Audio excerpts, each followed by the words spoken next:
Hello प्यारे साथियों, नमस्ते, जय हिंद।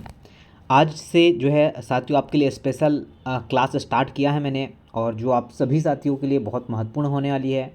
लगातार हम उन क्वेश्चनों पर फोकस करेंगे जो बार बार एग्ज़ाम में पूछे जाते हैं। और सारी बहनों को बता दूं कि आपने अगर एक बार क्लास देखा है, इसका पीडीएफ आपको टेलीग्राम पर मिल जाता है। आसानी से आप लोग टेलीग्राम से इसका पीडीएफ डाउनलोड कर सकते हैं। तो क्लास को बिल्कुल मिस ना करें, आपके लिए बहुत महत्वपूर्ण होने वाली है ये क्लास। तो चलिएगा, ज़्यादा टाइम नहीं लगाते हुए मैं स्टार्ट करता हूँ इस सेशन को।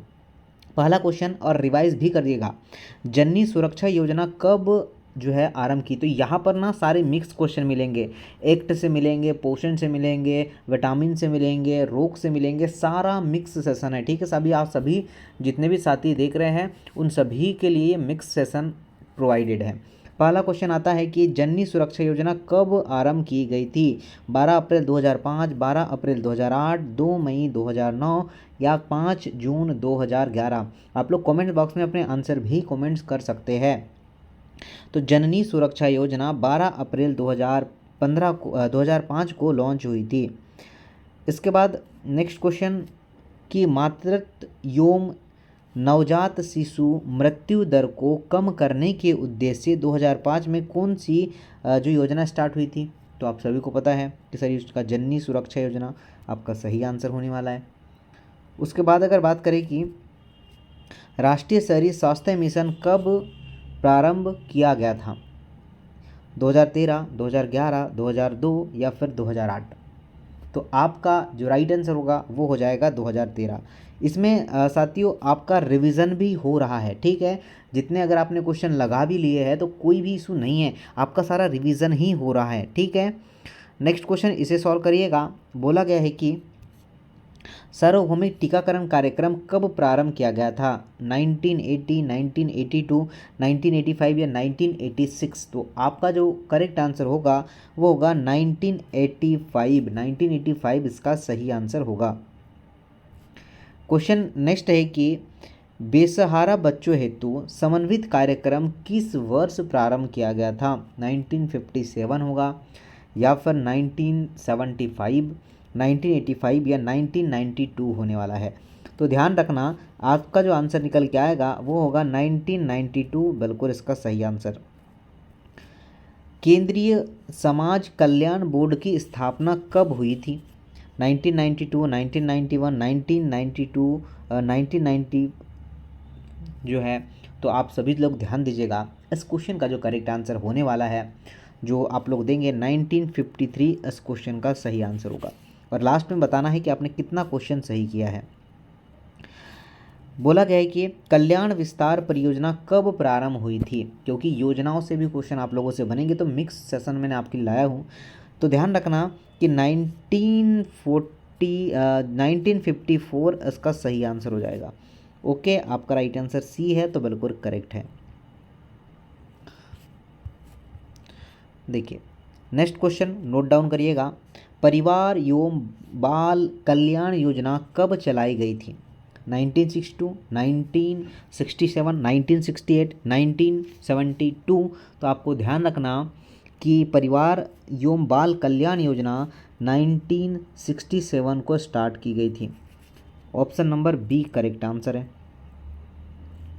आगे बोला गया है कि 12 वर्ष की उम्र वाले बालक के पोषण के लिए कितनी कैलोरी का जो है आहार मिलना चाहिए। आपको ये बताना है कितने कैलोरी का हम लोग आहार ग्रहण करेंगे, 3000 से लेकर 3400। जी हाँ साथियों, और आई थिंक साथियों मैंने पहले भी ऐसे आपको क्वेश्चन करवा रखा है, अब आपका रिवीजन ही हो रहा है मान लीजिए। ठीक है, क्योंकि ऐसे ही क्वेश्चन बनेंगे आप लोगों के।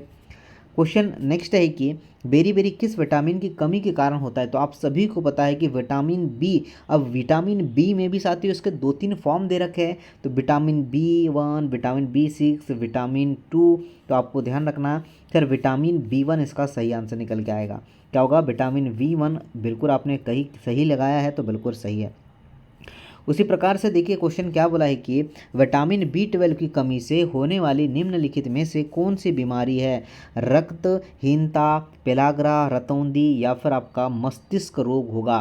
तो आप सभी को बता दूं मैं कि विटामिन B12 में साइनोकोबाल्मिया होता है और इसकी कमी से होता है रक्त जो है हीनता। Okay, option number A correct answer होगा। नेक्स्ट क्वेश्चन है कि एक युवा पुरुष को प्रतिदिन कितने कैलोरी की आवश्यकता होती है? तो कितने कैलोरी ऑब्जर्व लेना चाहिए? 2000 से लेकर 2500, 2200 से लेकर 2800, 1800 से लेकर 2200 और जो है 1800 से लेकर 1600। तो एक युवा व्यक्ति को, ठीक है, 2000 से लेकर 2500 जो है साथियों कैलोरी जो है ग्रहण करना चाहिए। आगे आते हैं नेक्स्ट क्वेश्चन,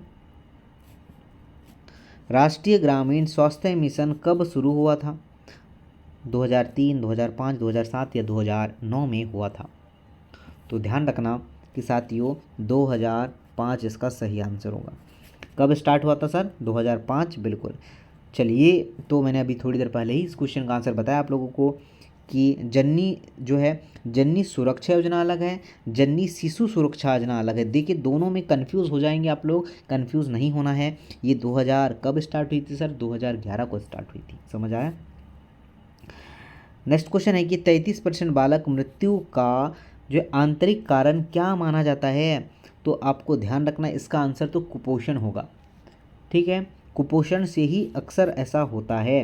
तो ऑप्शन नंबर बी सही है। नेक्स्ट क्वेश्चन है कि वाणिज्यिक यौन शोषण के शिकार के लिए वर्ष 2016 में कौन सी स्कीम चलाई गई थी? तो उस स्कीम का अगर नाम बोला जाए तो आप बता सकते हैं कि उज्ज्वला। क्या होगा? उज्ज्वला स्कीम चलाई गई थी। ध्यान रखना, सारा का सारा रिवीजन साथों साथ हो रहा है, ठीक है। ये भी क्वेश्चन, ये से भी क्वेश्चन मैंने पहले करवा रखा है। बेटी बचाओ बेटी पढ़ाओ योजना कब प्रारंभ की गई थी? तो आप बता सकते हैं कि बेटी बचाओ बेटी पढ़ाओ योजना 2015 से स्टार्ट की गई थी। ओके, नेक्स्ट क्वेश्चन की मैं बात करूँगा।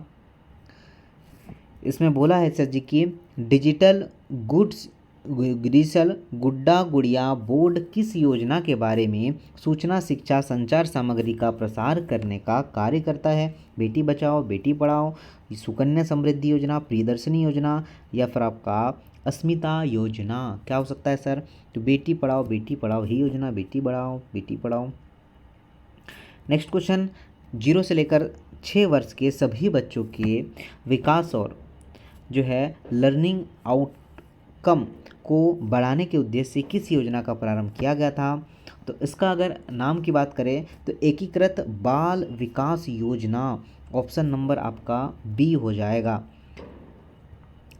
नेक्स्ट क्वेश्चन की बात करता हूँ। बोला है कि गर्भवती महिलाओं को सार्वजनिक स्वास्थ्य संस्थानों में पूर्णतः निःशुल्क और बिना किसी खर्चे के सिजेरियन सहित प्रसव करने का हक निम्नलिखित में से किस योजना के अंतर्गत होता है? तो इस योजना का नाम आपको बताना है। तो जननी शिशु सुरक्षा योजना। क्या आप लोग ऑप्शन नंबर बी लगा रहे हैं क्या? अगर लगा पा रहे तो बहुत बढ़िया।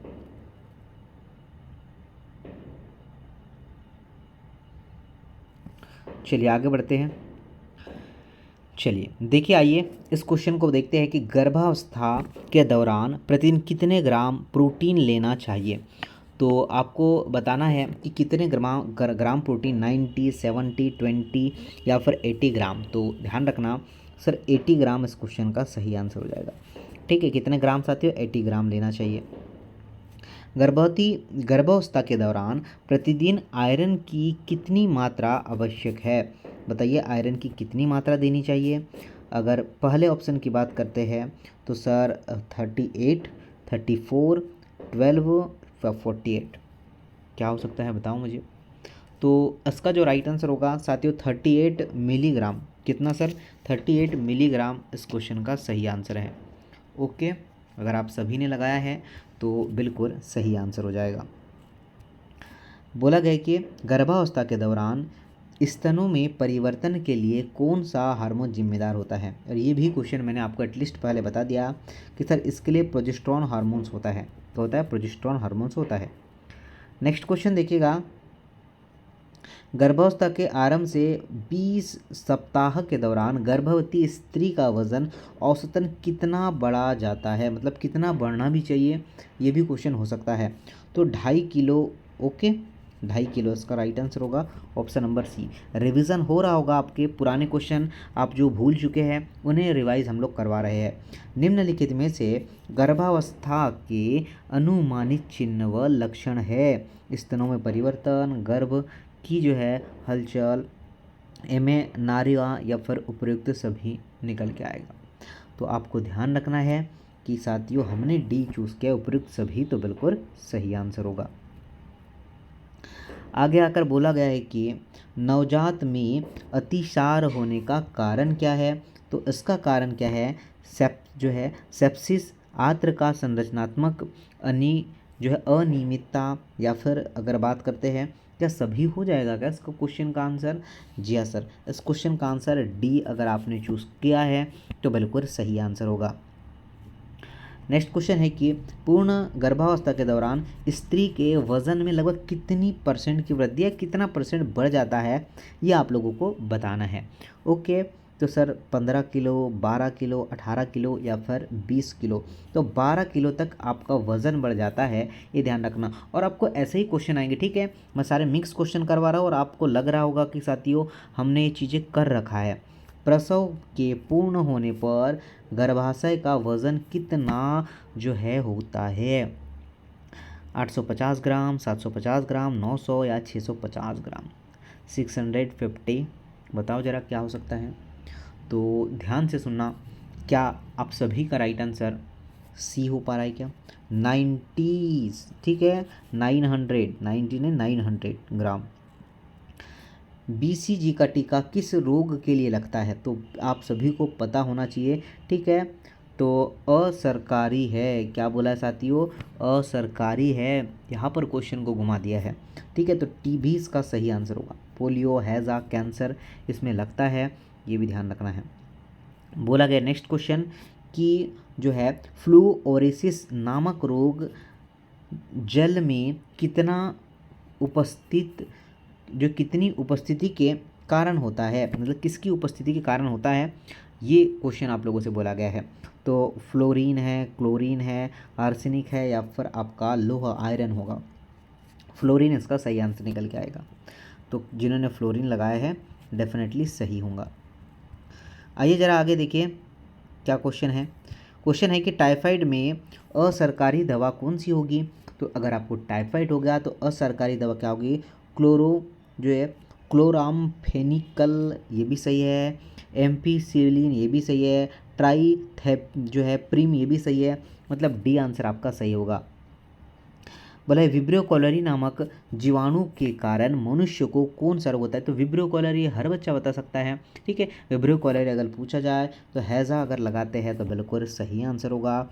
उसी प्रकार से नेक्स्ट पर चल के है, बोला है कि हेपेटाइटिस रोग मनुष्य के किस अंग को क्षतिग्रस्त करता है। बताइए, हेपेटाइटिस रोग अगर आप किसी को हो गया तो वो ये लीवर को, वृक्क को, किडनी को, हार्ट को, फेफड़े को, तो ये साथियों लीवर को डैमेज करता है, लीवर को प्रभावित करता है। तो आपका राइट आंसर ये निकल के आएगा। देखिए बोला है कि विवेक किस रोग की नियंत्रित करने की सक्षम वैक्सीन है। तो हैज़ा, या फिर आपका पोलियो, हेपेटाइटिस या फिर तपेदिक, बताइए।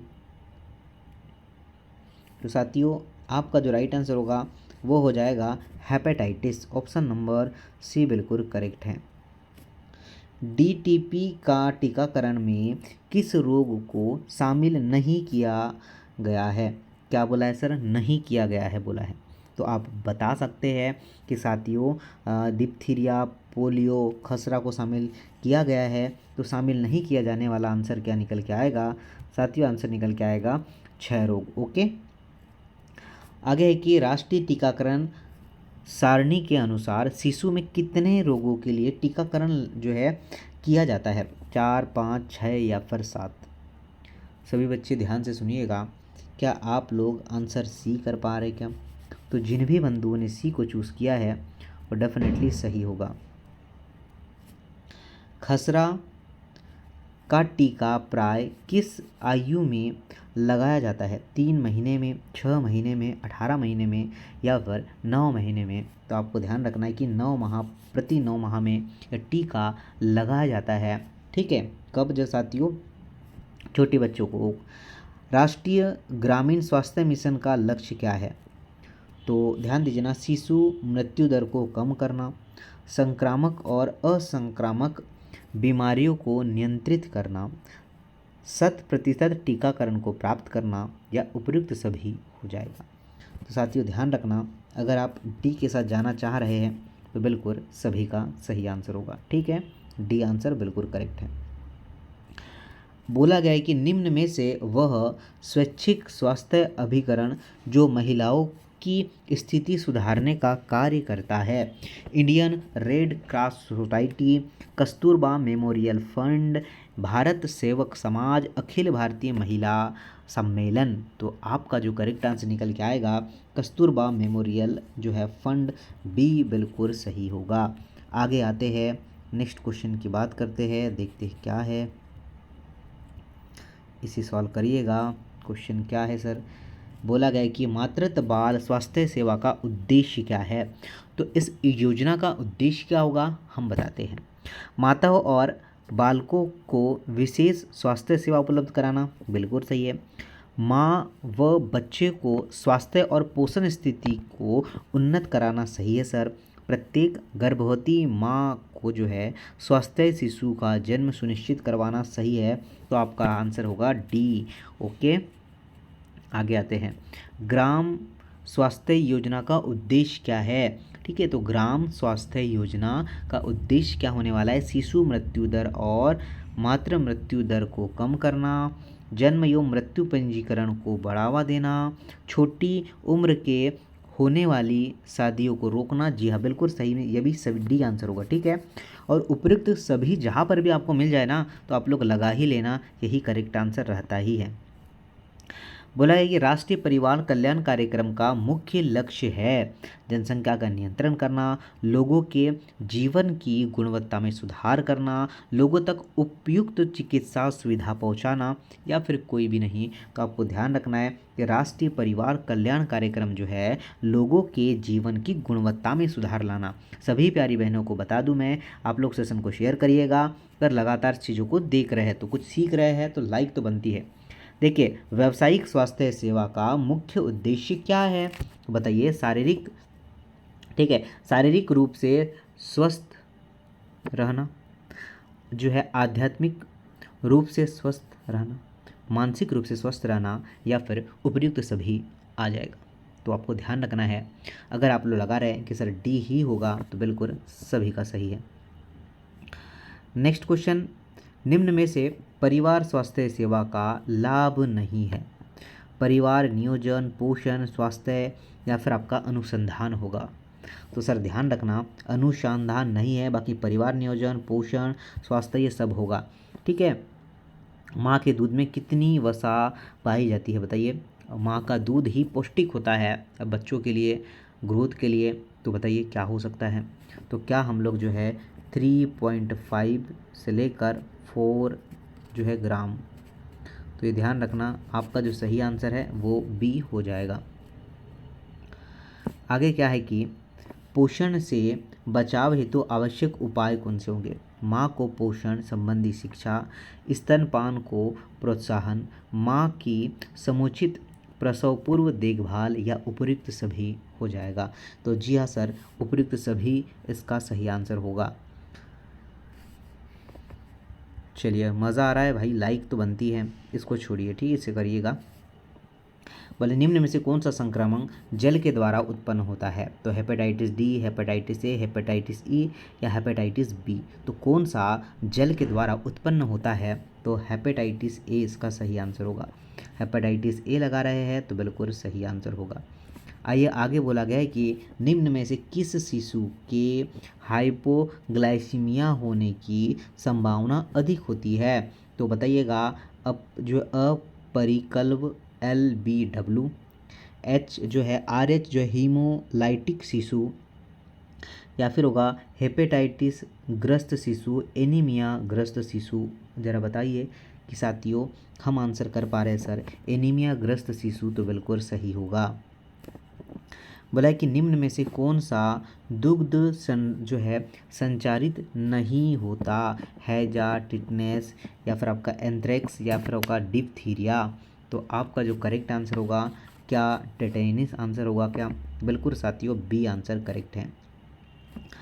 नेक्स्ट की बात करें कि शिशुओं में दस्त होने का निम्नलिखित में से कौन सा कारण नहीं है बोला गया है। अब यहाँ पर क्या बोला है सर कि नहीं है बोला गया है, तो ध्यान से सुनिएगा। बैक्टीरिया और जो है वायरस संक्रमण, या फिर वसा और प्रोटीन को अधिक मात्रा में लेना, एलर्जी, या फिर सभी हो जाएगा। तो यहाँ पर सभी नहीं लगा है, यहाँ पर नहीं पूछा है, पता चल रहा है, आप डी ही लगा दे भाई साहब, बी नहीं होगा। ओके, बाकी सारे हैं। बोला है कि जो है टीबी की प्राथमिक रोकथाम में शामिल है, क्या है आपका? डोट्स है, या बीसीजी वैक्सीन है, या फिर एमडीटी है, या फिर उपयुक्त सभी होगा। तो इस क्वेश्चन का जो राइट आंसर होगा वो बीसीजी वैक्सीन होगा। बी वाले बच्चा बिल्कुल सही होगा। समझ आ रहा है क्या? आगे बोला गया है कि निम्न में से कौन सा वायरस से होने वाला संक्रामक बीमारी नहीं है बोला गया है सर। पोलियो, खसरा, टिटनेस, या फिर एड्स होने वाला है। तो भाई साहब आपका राइट आंसर टिटनेस होने वाला है। आगे बोला है कि पूरक आहार देने की सही आयु कौन सी होगी? 4 से लेकर 6 माह, 12 माह, 18 माह, 15 माह, क्या होगी? पूरक बात करें आहार की बात कर रहा है, गलती नहीं करना है। आपका जो राइट आंसर निकल के आएगा 4 से लेकर 6 मंथ, 4 से लेकर 6 मंथ इसका सही आंसर होगा।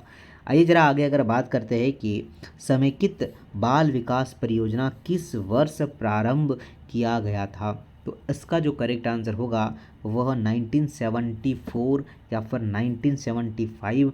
तो आपका मैं आंसर बता देता हूँ सर, 1974 ही होगा। ठीक है, चीज़ें समझ आ रही है, मज़ा आ रहा है भाई, लाइक तो बनती है। बोला है कि भारत सरकार द्वारा विशेष पोषा आहार कार्यक्रम कब शुरू किया गया था। तो बच्चा एक होमवर्क है, इसका आंसर मैं सभी से चाहूँगा। और साथियों जितनी भी बहनें हैं जिनका एग्ज़ाम है, आप बहुत अच्छे से पढ़िए, सारे PDF जो है टेलीग्राम से डाउनलोड करिएगा और रिवाइज़ करिए। और आपको इससे बाहर क्वेश्चन जाने को नहीं मिलने वाला है, इसी से सारे क्वेश्चन बनेंगे। ओके, चलिए तो धन्यवाद, मिलता हूँ नेक्स्ट क्लास में। Thank you.